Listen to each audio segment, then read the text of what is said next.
नमस्कार, बहुत स्वागत है आपका इंडिया वॉइस देख रहे हैं आप। मैं हूं आपके साथ शिवम सोनी। पश्चिमी उत्तर प्रदेश के कुख्यात माफिया और मुख्तार अंसारी के करीबी संजीव जीवा माहेश्वरी की बुधवार को उत्तर प्रदेश की राजधानी लखनऊ में दिन दहाड़े गोली मारकर हत्या कर दी गई।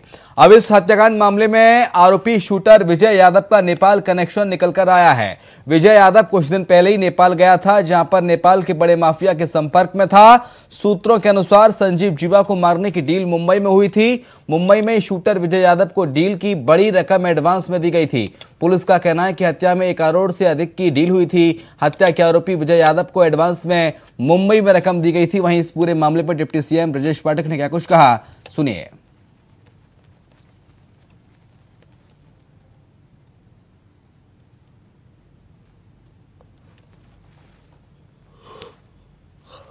तो हत्याकांड का नेपाल कनेक्शन सामने आया। सुपर किलर का सनसनीखेज खुलासा हुआ है। नेपाल में साजिश रची गई थी और लखनऊ में हत्या की गई। तो वहीं डिप्टी सीएम ब्रजेश पाठक का भी इस पूरे मामले पर बयान सामने आया है।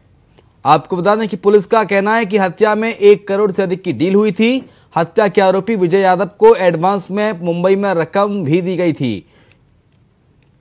तो नेपाल कनेक्शन संजीव जीवा हत्याकांड का क्या कुछ कहा डिप्टी सीएम ने, सुनिए। समाजवादी पार्टी तो गुंडों, अपराधियों, माफियाओं की पार्टी है। उसके मुंह से इस प्रकार की बात शोभा नहीं देती। ये घटना निश्चित तौर से जब पुलिस कस्टडी में, चाहे न्यायालय में, चाहे अन्य कहीं पर भी इस प्रकार की कोई भी घटना होती है, हत्या होती है, तो वो दुखद और दुर्भाग्यपूर्ण है। सरकार की मंशा गुंडों, अपराधियों, माफियाओं के भय से प्रदेश को मुक्त रखने का है। इस प्रकार की जब कोई घटना हो जाती है तो हम लोगों के लिए भी ये चिंता का विषय है। लेकिन चाहे वो प्रयागराज में अतीक और अशरफ की हत्या का आयोग जांच कर रहा है, एसआईटी जांच कर रही है, और जो लखनऊ की हत्या है उसकी भी जांच एसआईटी को सौंप दी गई है। जो भी सच्चाई होगी वो सामने आएगी। लेकिन सरकार की मंशा यही है कि जो अपराध करता है, जिसे फांसी के फंदे तक पहुंचना चाहिए, हम ठोस पैरवी करके उसे फांसी दिलवाएं, उसको आजीवन कारावास दिलवाएं। उसकी जिंदगी जनता के बीच में, समाज के बीच में नहीं, परिवार के बीच में नहीं, उनकी जो जीवन है, जो अपराध करने वाले हैं, उनकी जगह जेल में होनी चाहिए। समाज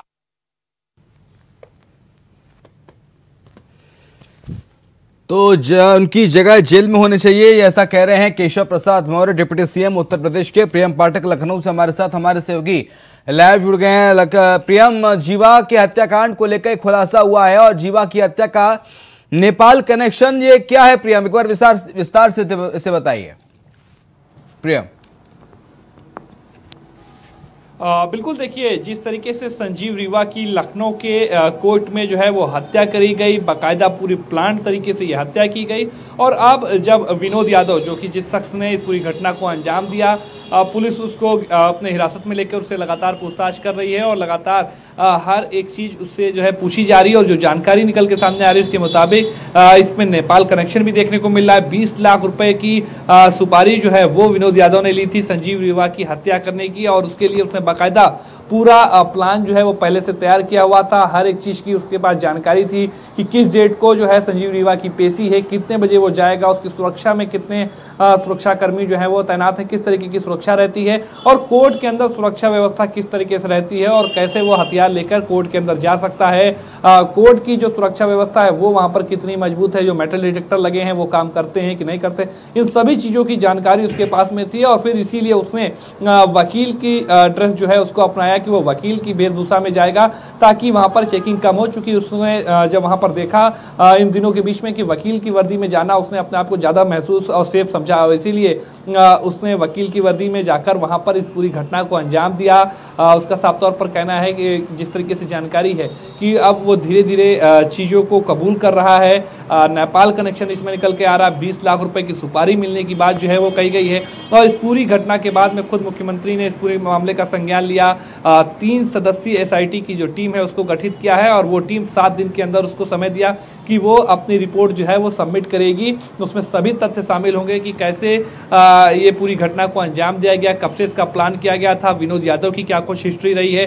अभी फिलहाल पुलिस जो है वो सभी हिस्ट्री तलाश रही, सभी हिस्ट्री शीटरों की हिस्ट्री जो है उसको मैच कराए जा रहे हैं कि कहाँ कहाँ से इसके कनेक्शन जो हैं वो बने हैं, जिन लोगों के जरिए इसने सुपारी ली थी वो कौन लोग हैं, उनका क्या कनेक्शन है, हथियार कैसे ये इसके पास आया और ये हथियार कहाँ का है, जो कारतूसें थी उसकी एक कारतूस जो है 1500-2000 रुपये करीब आती है, जिस पिस्टल का उसने प्रयोग किया था वो उसको कहाँ से मिली, इन सभी चीज़ों को जो है फिलहाल अभी जांच के दायरे में रखा गया है। सभी चीज़ों को लेकर जांच चल रही है, कई चीज़ों का खुलासे भी हुए हैं, अभी और भी खुलासे होने बाकी हैं। लगातार पुलिस कड़ी से कड़ी जो है वो मिलाकर इसको जोड़कर देख रही है। इसके अलावा और किन गिरोह के संपर्क में विनोद यादव रहा है उसको भी देखा जा रहा है। खुद मुख्यमंत्री योगी आदित्यनाथ ने इस पूरी घटना के बाद में नाराजगी जताई थी और उन्होंने अधिकारी को निर्देशित किया था कि वो इस घटना के बाद से इस बात को सुनिश्चित करें कि कहीं पर भी इस तरह की घटनाएं ना हो। और उसके बाद उत्तर प्रदेश के जो एडीजी एलओ हैं प्रशांत कुमार, उन्होंने सभी जिला में पुलिस कप्तान और जहां पे कमिश्नर सिस्टम है वहां पर पुलिस कमिश्नर को इस बात के निर्देश जारी किए कि सभी जिलों में जो है वो न्यायालयों की जो सुरक्षा व्यवस्था है उसकी फिर से जो है वो मॉनिटरिंग की जाए, उसको देखा जाए, उसका रिव्यू किया जाए, सुरक्षा व्यवस्था को पुख्ता रखा जाए। जो बड़े अपराधी हैं, जो कुख्यात अपराधी हैं, जब उनकी पेशी हो तो उस समय भी सुरक्षा व्यवस्था उसकी भी जो है वो सुनिश्चित की जाए। अब कहीं पर इस तरीके की घटनाएं नहीं होनी चाहिए, क्योंकि ऐसी घटनाओं के में कहीं ना कहीं जो पुलिसिया इकबाल है उस पर जरूर सवाल उठते हुए नजर आ रहे हैं। विपक्ष भी पूरी तरीके से हमलावर है। फिलहाल लखनऊ कोर्ट में जो घटना हुई तो उस दिन ड्यूटी पर जो 6 पुलिसकर्मी तैनात थे, जिसमें एक महिला पुलिसकर्मी भी थी, उन सभी को जो है वो सस्पेंड कर दिया गया है अपने कार्य में लापरवाही बरतने के आरोप में। और आगे इस पूरे मसले को लेकर फिलहाल अभी जांच चल रही है। देखना होगा एसआईटी अपनी रिपोर्ट में क्या कुछ जो है वो कहती है और उसकी रिपोर्ट में क्या कुछ निकल के सामने आता है। फिलहाल अभी सभी कनेक्शंस को देखा जा रहा है और हर एक पहलू पर बारीकी से जो है वो नजर रखी जा रही है। ठीक है, दिनकर भी हमारे साथ हमारे सहयोगी इस वक्त न्यूज रूम से जुड़े हुए हैं। दिनकर, जो नेपाल से साजिश रची गई जीवा की हत्या की नेपाल कनेक्शन सामने आया है। हालांकि प्रियम ने इस पर विस्तार से जानकारी दी, लेकिन नेपाल में कोई क्यों चाहेगा कि संजीव जीवा को मौत की घाट उतारा जाए? नेपाल साजिश का एंगल आखिर दिनकर क्या हो सकता है? क्योंकि पूरी प्लानिंग जो तय की गई थी वो नेपाल में तय की गई थी और एग्जीक्यूशन हुआ लखनऊ में। मुंबई में एडवांस दिया गया। कितनी मोटी रकम तय हुई थी सुपारी किलिंग की? जी बिल्कुल शिवम, दर्शकों को बता दें कि नेपाल कनेक्शन मामले में इसलिए आ रहा है कि जब से 2017 के बाद योगी की सरकार जब उत्तर प्रदेश में आई तो कई सारे माफियाओं और कई सारे जो अपराधी हैं वो नेपाल की शरण ले ली। अब नेपाल में बैठकर वो लोग वहां से पूरी योजना बना रहे हैं, पूरी तैयारी कर रहे हैं। कहा यह भी जा रहा है कि विजय यादव जो कि शूटर है वो नेपाल गया था, वहां 1 करोड़ रुपए की डील हुई थी, लेकिन 20 लाख रुपए उसे सामने से ऑफर किए गए थे, लेकिन 5000 रुपए हाथ में आए थे और एक रिवॉल्वर उसे दिया गया था, जो रिवॉल्वर उसे बहराइच में दिया गया।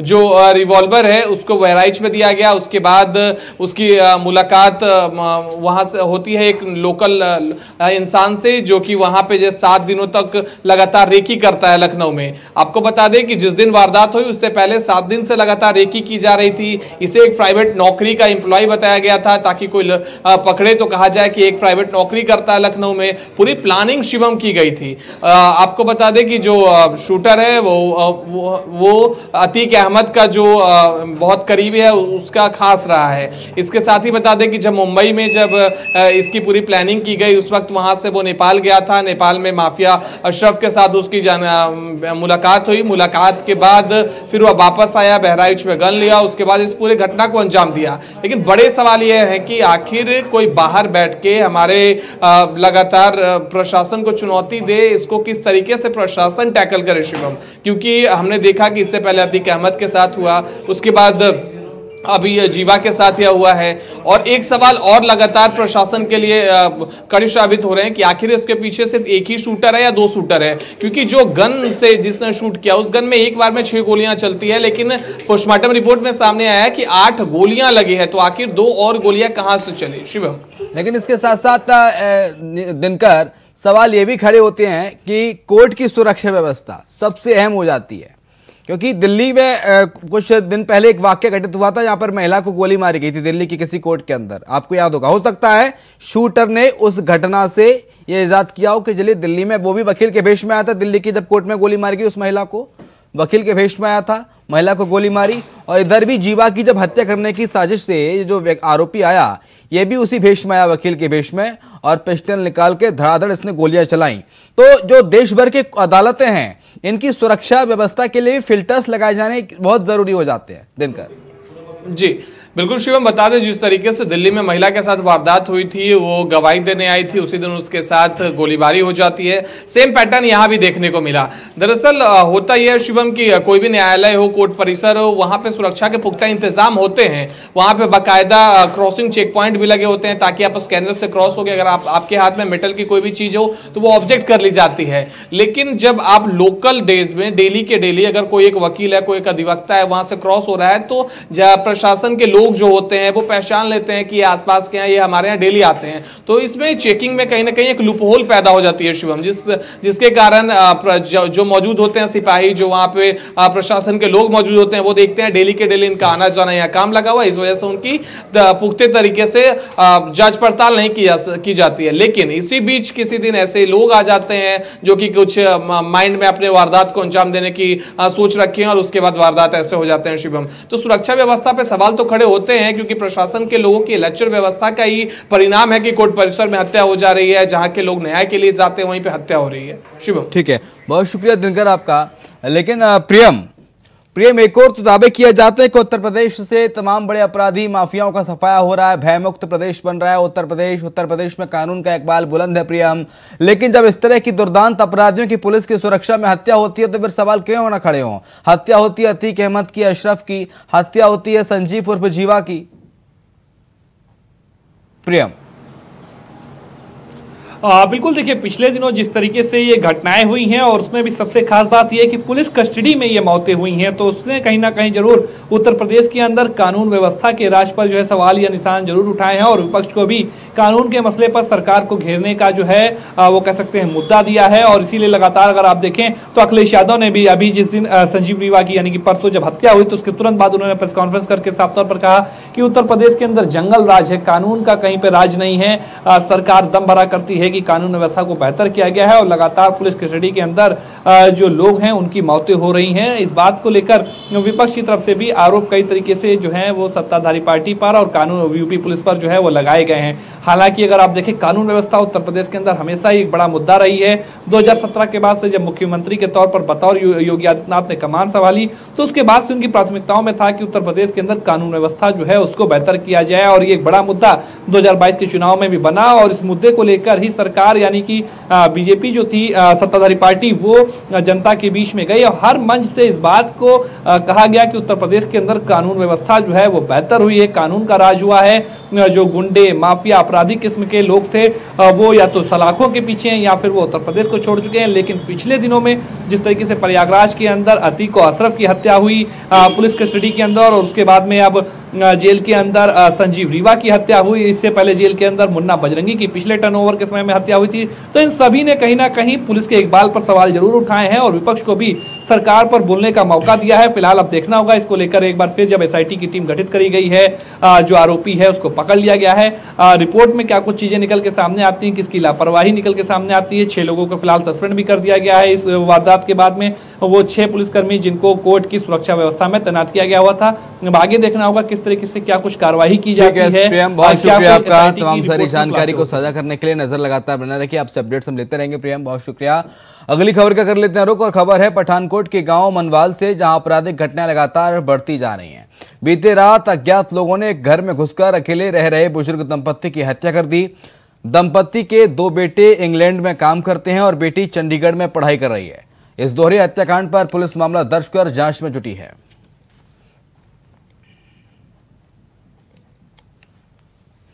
तो दंपत्ति की हत्या कर दी गई। पठानकोट के गांव में मनवाल में बुजुर्ग दंपत्ति अकेले रहते थे, जहां पर हमलावरों ने घुस के इनकी हत्या कर डाली।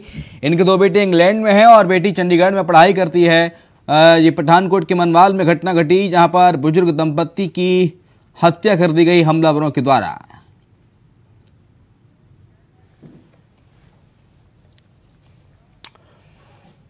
बुलंदशहर के थाना ककोड़ के भौरा आश्रम के साधु हरिहर स्वरूप ने फायरिंग का आरोप लगाया है। देर रात आश्रम पर आरोपी ने फायरिंग की और फायरिंग के बाद आरोपी धमकी देकर फरार हो गए। इसके बाद साधु ने आश्रम के साधुओं के साथ थाना ककोट पहुंचकर शिकायत दर्ज की है।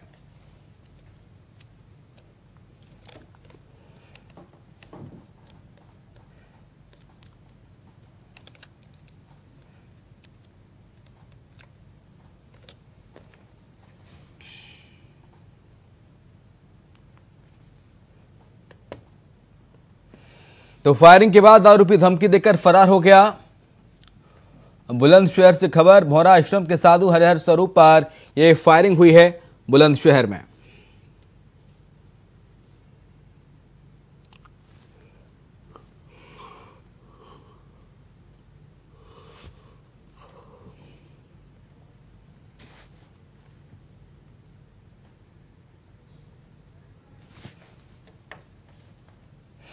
और बात बागपत की कर लेते हैं, जहां पर आश्रम सहायक श्रम आयुक्त विनीता सिंह का एक वीडियो सोशल मीडिया पर वायरल हो रहा है, जहां वो अभद्रता करते हुए एक मोबाइल को जमीन पर फेंकते हुए नजर आ रही है। विनीता सिंह को भट्टे पर लेबर को बंधक बनाए जाने की सूचना मिली, जिसके बाद वो पुलिस टीम के साथ भट्टे पर पहुंची, जांच पड़ताल शुरू की, जिसके बाद भट्टे पर मौजूद राहुल चौहान अधिकारियों से उलझ गए और अधिकारियों और राहुल के बीच बहस हुई। बहस के दौरान सहायक श्रम आयुक्त मर्यादित भाषा का इस्तेमाल करती नजर आई। सहायक श्रम आयुक्त का वीडियो वायरल है और अभद्रता करती नजर आ रही हैं। कोर्ट में मैं मिलूंगा आपसे। आप छीनने का क्या मतलब? आप रिकॉर्डिंग डिलीट करोगे? हाँ, बिल्कुल करेंगे। हाँ, करके दिखाओ। करो रिकॉर्डिंग डिलीट करो। सुबह कोर्ट में मैं मिलूंगा आपसे। आप रिकॉर्डिंग डिलीट करोगे? कौन सी बदतमीजी? कौन सी बदतमीजी करी हमने? कौन सी बदतमीजी करी? हमारे फोन छीनोगे आप? तो हम नौकर है आपके? हम नौकरी कर रहे हैं आपकी? रिकॉर्डिंग करेंगे। तुम तो बात दबा रहे, तुम तो गलत कह रहे हो। आप कौन है? ये गलत है, बताइए।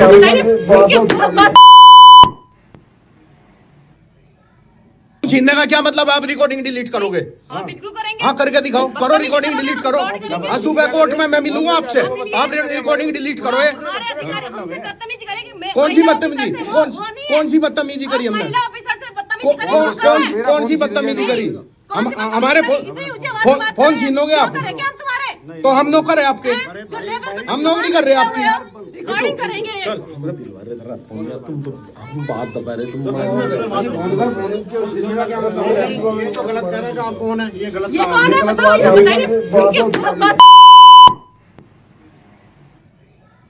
छीनने का क्या मतलब? आप रिकॉर्डिंग डिलीट करोगे? हाँ, बिल्कुल करेंगे। हाँ, करके दिखाओ। करो रिकॉर्डिंग डिलीट करो। हाँ, सुबह कोर्ट में मैं मिलूंगा। कुशीनगर से में प्रदेश सरकार के जल शक्ति मंत्री स्वतंत्र देव सिंह ने चिनौती बांध का निरीक्षण किया, जहां निर्माण कार्यों को मैप के जरिए अभियंताओं से समझा। साथ ही निरीक्षण के बाद काबीना मंत्री ने ग्रामीणों की चौपाल लगाई। बता दें कि उन्होंने चौपाल में प्रदेश और केंद्र सरकार की उपलब्धियां गिनाई। साथ ही साथ मिट्टी की सेहत ठीक रखने के लिए छोटे काश्तकारों को बैल रखने की सलाह भी दी।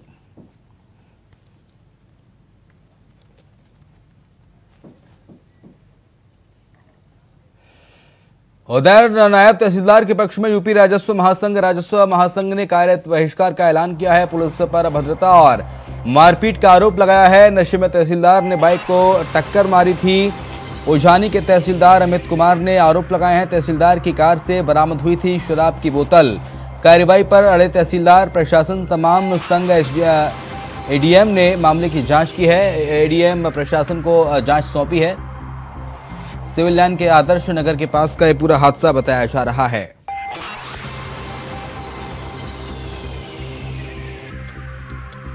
बदायूं में नायब तहसीलदार के पक्ष में यूपी राजस्व महासंघ आ गया है। बदायूं से खबर, बड़ी खबर इस वक्त आपको बता रहे हैं। राजस्व महासंघ ने कार्य बहिष्कार का ऐलान कर दिया। पुलिस पर अभद्रता और मारपीट का आरोप लगाया गया है। इसके साथ ही आपको बता दें कि नशे में तहसीलदार ने बाइक को टक्कर मारी थी, जिसके लेकर ये पूरा मामला गहरा गया।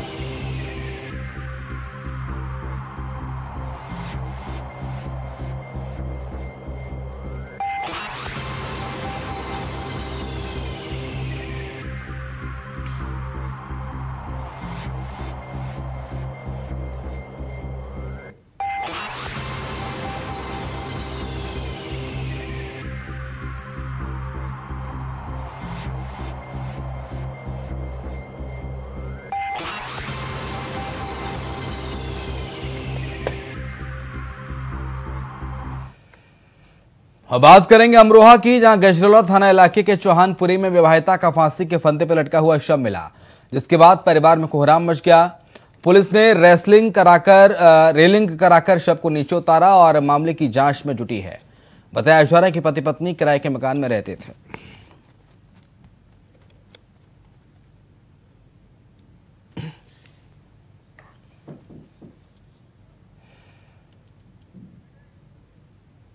अब बात बिजनौर की, जहां पर तेज रफ्तार कार ने बाइक को टक्कर मारी है। बाइक सवार 3 युवकों की दर्दनाक मौत हो गई। तीनों की मौत से परिवार में कोहराम मचा है।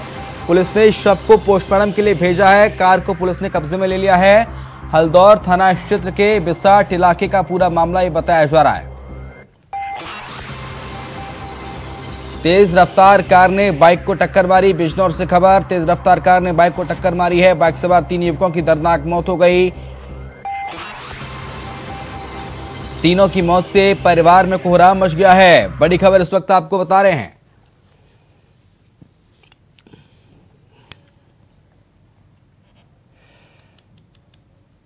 अलीगढ़ में पार्क से लौट रही युवती से अधेड़ ने छेड़खानी करी। वहीं विरोध करने पर गाली गलौज और जान से मारने की धमकी भी दी गई। मोबाइल में फोटो खींचने का आरोप भी लगाया है। मारपीट का वीडियो सोशल मीडिया पर वायरल हो रहा है। मामला थाना बन्ना देवी क्षेत्र का बताया जा रहा है।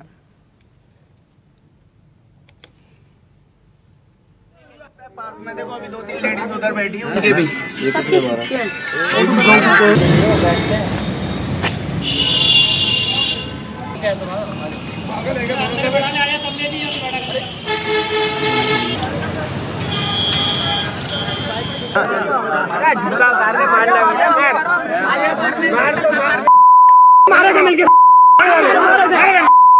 विरोध करने पर जान से मारने की धमकी दी। तस्वीर आपको दिखा रहे हैं, अलीगढ़ से आई है, जहां पर मारपीट का जो वीडियो है वो सोशल मीडिया पर वायरल हुआ है। देखिए किस तरह से बुजुर्ग की पिटाई की जा रही है।